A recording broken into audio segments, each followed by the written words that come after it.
But basically, Athlon Sports asks coaches, anonymous coaches, to speak anonymously about what they think about the other teams in their league heading into the season. They do it every year. If you remember last year, somebody compared West Virginia's roster to a MAC roster, a MAC team roster. Boy, did they prove that wrong. They went out and win 9 games, and I hope whoever that coach was, I hope West Virginia smacked them around. But that being said, this year it was a lot more positive about West Virginia. So let's go ahead.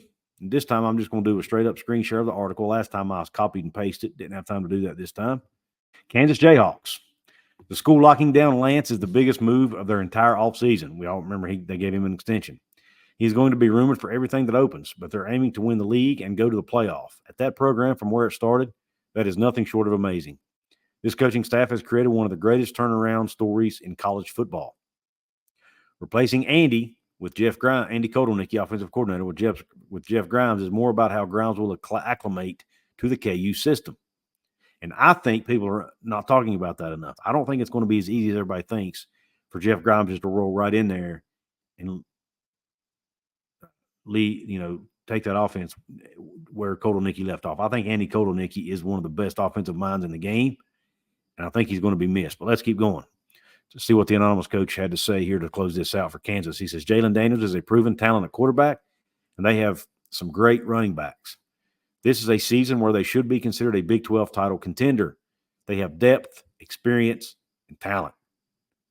Scary words. They have a great head coach. They have depth, they have experience, and they have talent. Can the offense continue to click like it has been clicking? And another key here, don't forget about Jalen Daniels' health issues he's had. Is that back injury going to linger again in 2024 that he had in 23? And if it does, they don't have Jason Bean anymore to fill in. So that would be a concern too if I was a Kansas fan. Now let's move on to Kansas State. Losing former offensive coordinator Colin Klein is a big deal, but Matt Wells has a ton of experience. If you're looking for a noticeable change, it will probably come in how they build out the passing game around Avery Johnson. Keeping him from transferring out after losing the offensive coordinator is a huge win for them. It puts them at the top half of the new league for sure. Kleiman has done a really fantastic job blending the reality of recruiting and the portal to the K-State identity. They're still great at developmental talent and finding those hidden players, but they're out fighting for stars too. So a lot of positives about K-State there from the anonymous coach. Matt Wells filling in for Colin Klein. This anonymous coach seems to think they'll be just fine. Thinks Avery Johnson, they obviously think highly of Avery Johnson at quarterback and thinks keeping him in the fold was crucial. And then, of course, has to compliment Chris Kleiman because there's not a lot of coaches in the country who've done better over the last few years. We remember, West Virginia fans, Chris Kleiman was actually hired on the same year as Neil Brown. So Chris Kleiman has done a fantastic job at Kansas State. Oklahoma State. Here's what the anonymous coach had to say. Some guys were writing Gundy off for dead last season, but he's a hell of a coach. They gutted their way through that one. Offensive coordinator Dunn and defensive coordinator Brian Nardo, both being back, help with the consistency they built towards the end of last season. The running back, Ollie Gordon, is an absolute stud, maybe a Heisman guy, and Bowman is a vet, talking about the quarterback. The offense is fine. It really comes down to how much better the defense can get to put them in the conference title race or not. They were easy to get off their reads and fits last season. They really struggle with tempo. If they can improve, and the consistency in coaching helps that, then OSU could be a conference title contender. So this coach had glowing things to say about the offense. A veteran quarterback in Alan Bowman, a stud running back in Ollie Gordon, a good offensive coordinator in Casey Dunn.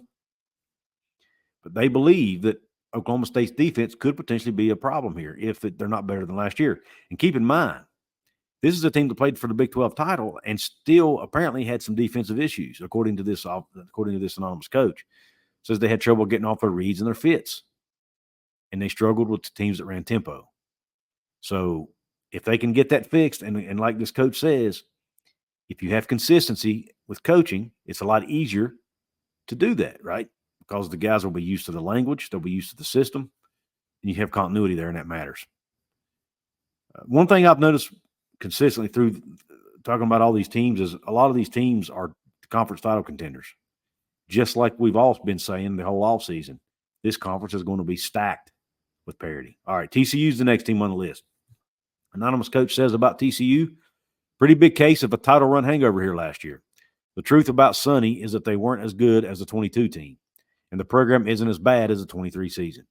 The truth is closer to what they'll do this season when the roster really belongs to this staff. They're moving away from the 3-3-5 and going to what defensive coordinator Andy is going to want to rush for and shake up their personnel. That's Andy Avalos, the former coach at Boise State, by the way. They seem to spend the spring focusing on that and holding back on offense. If they can find a QB, they'll be fine this season. How'd that coach know that? Huh. Anyway, I guess they watched the press conferences. If they can find a QB, they'll be fine this season. It's just been a lot of big swings with this program the last 2 years. So basically, he thinks the program's better than how they performed last year. What they win 5 games a year ago, 2023. Year before that, they played for a national title. But they were doing that with guys who were recruited by the previous coach and Gary Patterson. His name escaped me for a minute. So Sonny Dykes now has his guys in there, has his players in there, guys he's recruited, guys he's brought in from the portal. He's changing the defense from a 3-3-5 over to a 4-down rush 4 system. How will that play out? We all know they lost their top defensive tackle, their nose tackle. Their stud up front, they lost him in the portal. But TCU fans, let me know if you're in the comments, have they backfilled? I want to know that. I haven't been able to track TCU yet. I do have my Field Steel magazine coming. So I'm looking forward to previewing all these teams with the Field Steel magazine. But and here I say that while I'm reading an Athlon article, right? But anyway, what do you guys think about TCU? Next team on the list, Texas Tech. The anonymous coach had to say this. They've lost a ton of production on defense that really jumps out at you. This season is going to test the staff's ability to develop their guys. It's year 3, so all the hype about being better tied in with Texas high schools has to start showing up. Offensively, it's hard to criticize their scheme or their overall production because it seems like they're always getting a backup QB ready to play after an injury. They lost all their good receiver talent to the portal, so there's a lot of rebuilding to do there. Best case scenario is that they cobbled together a line from the portal to help out that running back, Taj Brooks, because he's a legit dude.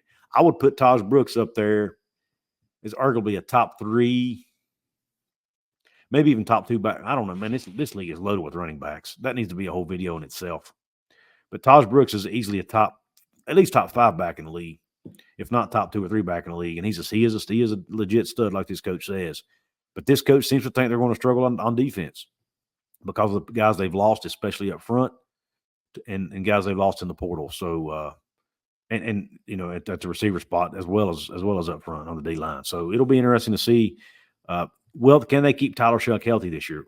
Texas Tech has had more bad luck when it comes to injured quarterbacks than about any team in the country over the last few years. Can they finally get Tyler Shuck to stay healthy? Because if they do, actually, it's Baron Morton.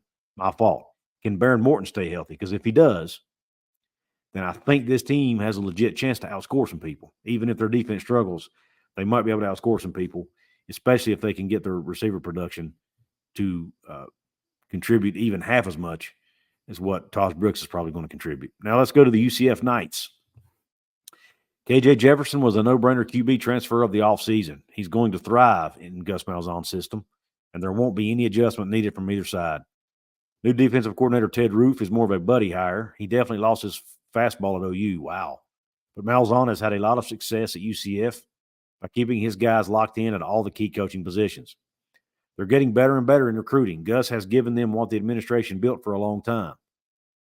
That real shot at being another power team in the state of Florida. They've upped their game in every way. So a little bit of a shot at Ted Roof there. Says he's lost his fastball when he was the defensive coordinator at OU, and Malzahn hired him because he's a buddy. It's a pretty bold statement there. But they also have glowing things to say about Malzahn as a head coach overall and about the recruiting that UCF has done. And what the UCF administration has been trying to build over time, Gus Malzahn is a coach that this coach thinks can deliver it to them, and has a real shot at being a power team in the state of Florida. So, pretty glowing remarks there for the most part, other than the shot at Ted Roof. So maybe they seem to think that it kind of makes me think that this coach thinks UCF may not be very good on the defensive end. Now let's go to Utah. Everybody's darling to win the conference. What does this coach have to say? If you had to pick one program coming in from the Pac-12 as a legit contender, it's definitely these guys on day one. They're replacing a lot of guys in the wide receiver group and secondary, but the system and culture there is so steady. They're coming from a conference where they built a brand by bullying finesse offenses and creating that crazy home environment. This team was way better than their record in 23 when you factor injuries, especially on offense. And that's right. They lost a bunch of key pieces and were down to their third-string quarterback and still won 8 football games. What's that tell you? Let's keep going. He goes on to finish out by saying, if Rising is back and healthy all season, they've got a legit shot at a first-year Big 12 title. That's what we've all basically been saying. Now, I don't think Utah's going to come in and just run roughshod over the league and dominate everybody like a lot of people seem to think. But I do think they have a legit chance to win the conference. I really do. They're a good football team. And, man, if you look at their schedule, it lines up really, really well for Utah. They have one of the easier schedules in the conference this year. Now, the West Virginia Mountaineers, baby. What do they have to say? Are they calling them a MAC team again? Let's find out. Neil Brown is a fantastic program manager and never really showed any of the strain from the hot seat. It's hard to tell how much they've turned the corner. A lot of that depends on if they can help Garrett Green elevate. He could be a top quarterback in the nation if there's support around him. Defensively, they're returning a lot of guys who were decent last year, not spectacular. There are a lot of similarities to Neil's time at Troy. He's going to build and find that right culture, and then it takes off. They could be a surprise contender for the league title if everything goes right on offense. A lot of those freshmen last year could really break out this year. So, fantastic program manager. I think we all knew that. Never showed strain from the hot seat. That's fair, but I think as West Virginia fans, we could kind of see it when he went to press conferences and whatnot. He felt the pressure, and I think he's even admitted it in interviews since. It's hard to tell how much they've turned the corner. A lot of that depends on if they can help Green elevate, and I think a lot of that is tied to the wide receiver room. Can this young wide receiver room take the next step and help Garrett Green elevate his game? Can they eliminate the drops or at least limit them? Can they get open?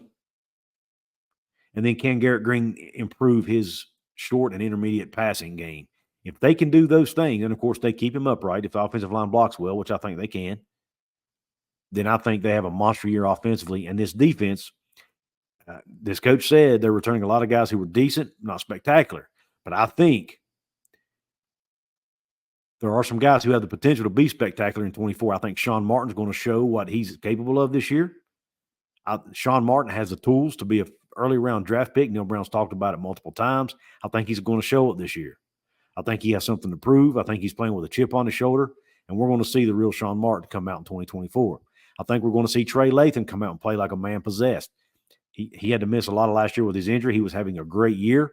I think he was leading the team in sacks or at least quarterback hurries or something, one of those categories at the time as a redshirt freshman. Got hurt. He's back. He's going to be playing like a man possessed. I look for him to have a big year. We've got Josiah Trotter, the star who was going to be a star freshman last year, we thought, who ended up missing the season with an injury. He's going to be there. I think he has big things to prove. We've got the transfer Reed Carrico from Ohio State. Again, playing with a chip on his shoulder. He didn't get a lot of snaps on defense at Ohio State. He wants to come to West Virginia and prove he can play at the Power 4 level. I think he's going to do that. I've heard great things about him coming out of camp.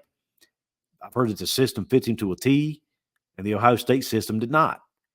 I think we're going to see that with Reed Carrico. Can't forget about Ben Cutter and the progress he made last year when he had to come in and play in place of Trey Lathan. He's going to be an impact player on defense. And I think in the secondary, a lot of these transfer pieces, a lot of it's going to depend on these transfer pieces and how well they adjust to playing at West Virginia. Aiden Garnes, how well does he adjust to playing at the Power 4 level from Duquesne? The two guys are coming up from Northwestern. Can they do just like Benny Bishop did and not miss a beat? Can they even take their game to another level at West Virginia? The kid from Colorado State, how well does he play?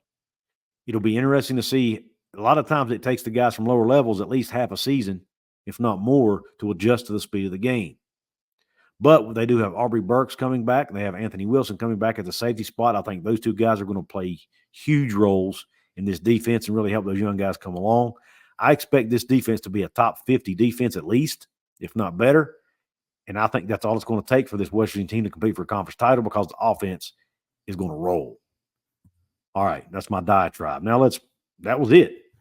That was all. That's like bottom 8 teams. Again, if you're watching this on the replay, I will leave a link to the first episode I did on this where I covered the first 8 teams in the league a few days ago. Before I get out of here, I want to remind you all that I do have a website, couzescorner.com. The article I read you about DeAndre Desenor is from that site.